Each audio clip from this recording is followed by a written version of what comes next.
We're on the scene of that breaking news in Westland. Fire crews have been battling a massive fire at an apartment complex for hours. That fire has claimed the life of a 68-year-old woman. Verlene Johnson's body was found in one of the apartments. She was blind and she used a wheelchair. That fire broke out this afternoon at the Willow Creek Apartments. Those apartments are on Ford and Newburgh. That's where Priya Mann is tonight. And Priya, neighbors out there were actually holding out hope for several hours that she would eventually be rescued. Sandra, against all odds, neighbors were hoping someone would get to this woman and rescue her. Her husband happened to be at the store when this fire started, and unfortunately, it looks like the fire began on their first floor apartment, and it spread quickly. Tonight, many have lost everything. I don't know if I'm going to have a place to live now. It's scary. Neighbors only had a few moments to escape the growing fire. So I had to get my fiance, he was in bed, I had to get my kids.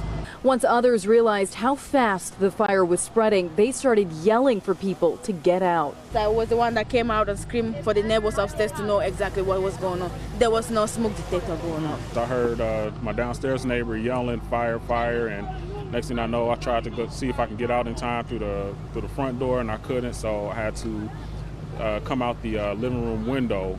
The fire started around 12:30 Sunday afternoon at Willow Creek Apartments in Westland. 24 units were engulfed once the smoke and fire got into the attic space. One of the challenges with these buildings is the mansard roof that wraps around the building, which you see is basically like the shingles on the front.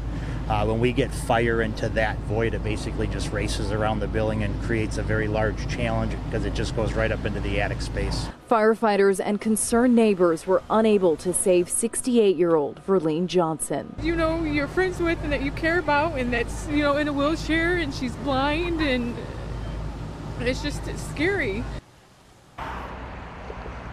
Certainly a tragedy here, and throughout the afternoon we've seen people dropping off water and food for those affected. The chief says the fire department is working with management here as well as the Red Cross to try and find people housing. Reporting live from Westland, I'm Priya Mann, Local 4. And Priya, you mentioned the chief. We know that the chief talked about how challenging the fire was once it actually spread to the attic. Were there firewalls up there? No, there weren't. That's another reason why this fire spread so quickly. Investigators still working to determine the cause of this fire. Yeah, such a tragedy. Thank you, Priya.